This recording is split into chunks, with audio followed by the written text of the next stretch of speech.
I'm Cynthia Riley, and I'm sitting here with Phyllis White. And we're so glad to have you here today and that you have agreed to be interviewed for our 150th celebration. So I have some questions for you, Phyllis. Okay. What are your first memories of First Congregational United Church of Christ?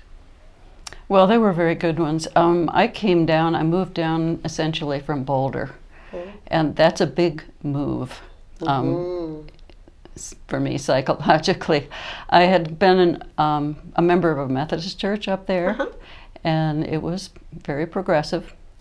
And I came down here, and I think I went to every Methodist church in this town looking for some progressive theology. And I spent a year going someplace just about every week. Wow. And then I hit First Press and a few other the big ones downtown. And then I wondered about this little stone church on the corner. I wondered what that was like. So I went there one Sunday, and my memory is just all this beautiful woodwork, all the beautiful architecture that was very warm, and this wonderful din of people chatting before the service. And I'm not the kind of person that really comes in and starts talking. Sure. When I come to church, I sit down and I'm pretty quiet. But there was just something really wonderful about that, just that hum, the noise, and the people talking and greeting each other. And and then of course Jim White was the minister at that time. This was in 1989, 1990, something like that. And Jim was a minister, and it was Communion Sunday, and so he went out of his way to stress that all were welcome. And I just thought, yep, here I am. That sold you. That you were in your space. Yeah, I was in my space, and been sitting here ever since. Excellent. Still in my space. So. Excellent. So that was around 89 or 90. Something like that. So you've been attending here for over 30 years. Over 30 years. I'm fuzzy on whether I joined in 90 or 91, but it was, fairly quickly. Fairly quickly. Great. And so I think you kind of answered it. When and why did you become a member? Was there any other reason why you wanted to become a member of this church? Well, I just believe in church membership. I believe in supporting the church with whatever I have to offer, and financially or whatever. That's part of going to church for me. So it never was a decision that I made, well, shall I join or shall I just hang out here? Or I see. So I was committed to joining. You wanted to commit to it. Yeah, and I had taken, was married just shortly before. I was married in 1987 to my second husband, and he's a librarian. And he was in a training course for military libraries. And so after he finished his training course, we got married, and then we went to Ohio for a year. And I took some courses up there at United Theological Seminary, which is a Methodist seminary. And, really loved that, and came down here and took some courses at ILF just as a special student. I was never called to be a minister or whatever, but I took my allowed number of special courses, and so that was my mind frame. I was pretty serious about finding a church where I was comfortable and wanted to commit. So theologically, that was really important for you to support the congregation. To support and to feel supported in what I believed and what I thought was important. Can you share a memory from that you spent on any committees or teams? Or I know you're very involved with the flute choir, but would you like to expound on that a little bit? Your involvements? With the flute choir, or yes, of course, my biggest one is the flute choir, and that's been going for over 30 years now. That's fabulous. And we have, there are 3 members, Kathy Lindeman and Rosie DeBaker and Delynn Winters, who just started right out at the beginning, and they're still. Wow. So I figure I must be doing something right if these neat folks still want to come and play. And you in the created group. the flute choir? I did, and I had done it before when I was in Boulder, and it's, I was a active flute player and performing flute player, and so I'd play a solo, every now and then somebody'd come up to me and say, I used to play the flute. And I kept very careful track of those people. Did you? And when I got 3 or 4, then I got them together. And that's how it started. It's wonderful. And it was Kathy and her mother-in-law, Betty, Ted's mother, played with us. And Robin Lindeman played, as a high school student. So we had the 3 Lindemans. Those 3 generations? 3 generations in the flute choir. So that was pretty special. And now it's quite an outreach, isn't it? There are quite a few members that don't normally attend our church who are involved. Yeah, just community friends and that I've invited, or one of the members has invited, that have come in and played with us. And they stick around too, so that's really cool. That is cool. Yeah. Any other involvements you've had in the church that you want to mention? Well, I've been on what was MG&O and now Mission and Outreach. I've been on that committee twice, and I got an idea. I was volunteering down at ESM for a while, and they had this wonderful Christmas gift program, and so I brought that back to the church, and we had, I ran a Christmas gift program where we got names of families and whole families. The adults and the children, and gift suggestions, and it grew to as many as providing about 150 gifts. Wow. People were really receptive. It was really, and that went on for quite a while.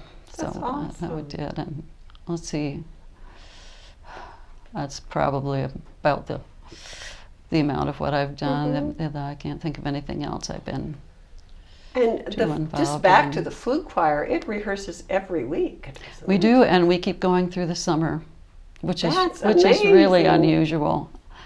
And it's big enough so that if someone wants to not play in the summer, that's fine. They don't play in the summer, and we have a little bit smaller group this summer. Do you rehearse in the dwelling place or in the founders room? We used to, but since Josh kind of made that over into a youth space, we're in the founders room now. I see. Yeah. It sounds more like the sanctuary to be in the founders room, probably, for practice. Well, we actually play in the founders room. That's right. You are so in the founders room. We're rehearsing in our play space, and that's always good. Right. So, who do you remember as the closest friends that you had after you got involved with our church? Do certain people stand out as people that you enjoyed or became friends? Well, of course, I probably know the people in the flute choir as well as anyone. So some of those folks, Frank and Elfrida Jopp did a lot with my husband and I, and then unfortunately, not quite a year ago, they moved to Florida. Yes. So that's a big hole. It's when people aren't there anymore. It's a really big hole. Yes, that's hard. So you were very close with them. Yeah. Actually, my husband worked with Elfrida at the library in the cadet library at the Air Force Academy. And Frank and I kind of connected with our theological interests. So it was kind of a double whatever you call it. Did you meet them through your husband's work then, or did you meet them here at the church, or do you remember how that worked? Ultimately, we met them through my husband's work. I see. Yeah. Then that was a long time ago. I can't remember exactly how that all came about. Then you both but it just all worked really well, That's for the fantastic. 4 of us. Yeah. Yes. So you miss them very much. We miss them very much. Yeah. What do you value most about this church and our community here?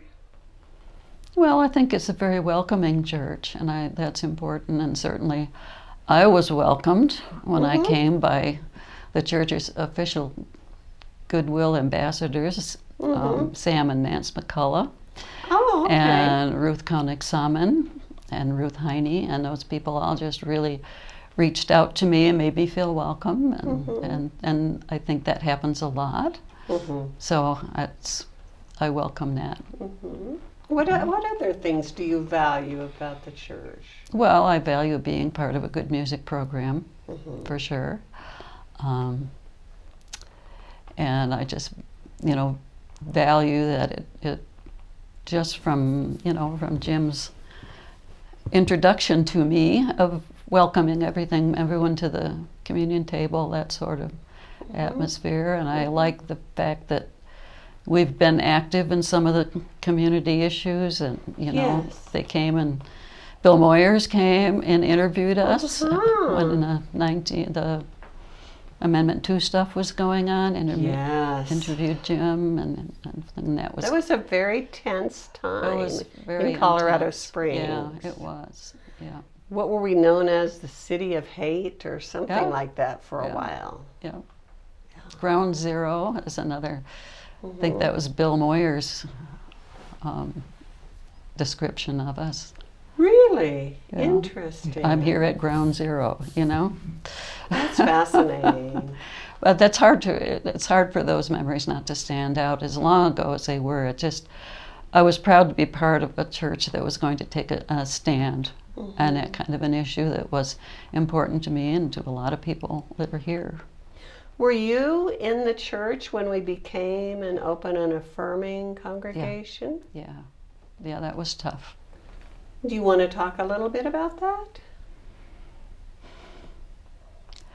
Oh, I don't think I could say anything that would be any different than hard time. Yeah, it was just a hard time. People left, and that's always hard, How do you feel about the church's health at this point, and cohesiveness and things like that? I feel pretty good. I think we're pulling back together, getting a better footing, and financially, and getting good leadership, and we have a wonderful staff. I work up there in the office, and I just am so impressed with everyone there. I think we are so lucky to have those folks and to have Leanne and be where we are right now. I think it's positive. So what is your work upstairs in the office? Oh, I do the attendance. I do data entry. I get all those lovely little white sheets and click everybody off if they came, and I generate letters to new people. I enter new people into the computer and send out an email or a letter, welcome them to the church if they're members. So important. Yeah, keep track of who's here and who isn't, and that's so important. Yeah, good for you. So I feel like I know everybody in the church because I see their names all the time. I bet you do. But I don't, of course. Yeah, but you know the names. That's but for sure. But I know their names. Yeah. Are there any other favorite memories you'd like to share? Well, I was thinking of one which is kind of odd, but we have this delightful person in the flute choir. His name's Akio Liss, and he is a marvelous player, and he also arranges. And he arranged, this was probably, 10, 15 years ago, an arrangement of the March to the Scaffold from the Symphonie Fantastique by Berlioz. And I'm not sure how this fit into the church theologically that Sunday, but we did play it in church. And it was back when we were in one of our construction modes. We were ahead of capital campaign, and we had scaffolding all over the church. I remember that. That was crazy. And so we were there in amongst, hanging from the scaffolding and peering out of between the scaffolding, and we played the March to the Scaffold. I love that. And the players still talk about that, and one of the things we laugh about is that this little lady came up after the service and said, I really liked the part where the head fell off and went bump on the ground. Because in this piece, it's an execution. I mean, you can hear it. There's a thump and the head comes off, and so I'm still thinking, oh, why did we do that in church? But anyway, we did. It was very effective. It was very effective. So that came to mind, and just a lot of the good times we've had. We go out. The flute choir plays 4 times during the year, and with 3 of those occasions, and we go out to one of the neighboring retirement facilities, and we play a concert. So we're playing here the 30th of July, and then we're playing the same day out at Liberty Heights. I didn't realize do that. that. Oh yeah. It allows us, as the group got stronger, we could do a lot more than prepare 3 pieces for church 4 times a year. So we added more literature and different literature, and we can play a little bit different kind of things when we go out. And do more of a public concert. And then we always go out afterwards, of course, and eat and have a good time. So, and I love that. That's wonderful. Time with them. Yeah. Wonderful. Yeah. So, do you have any advice or suggestions as the church moves forward for the next 150 years? I don't think I'm that wise, really. I think there are a lot of really smart, wise people in the church that hopefully will lead us forward. And I guess my only suggestion would be to just really incorporate the youth. Yeah. Because they know what's going on in their world, and I sure don't. And I think a lot of people could be helped by a reality check on what young people are thinking and needing and stuff. And we do that, and we have young people on our committees sometimes, but I just think that's a really good idea.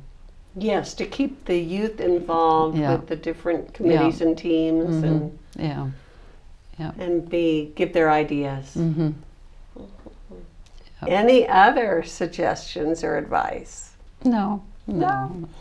So, just one last chance for you, Phyllis. Is there any memories, any thoughts you would like to share about First Congo, Primo Congo, as we sometimes call it? I'm afraid you've picked my brain. I've picked pretty your brain. Clean. Okay. Well, thank you so much. I really appreciate it. All right. Thank you.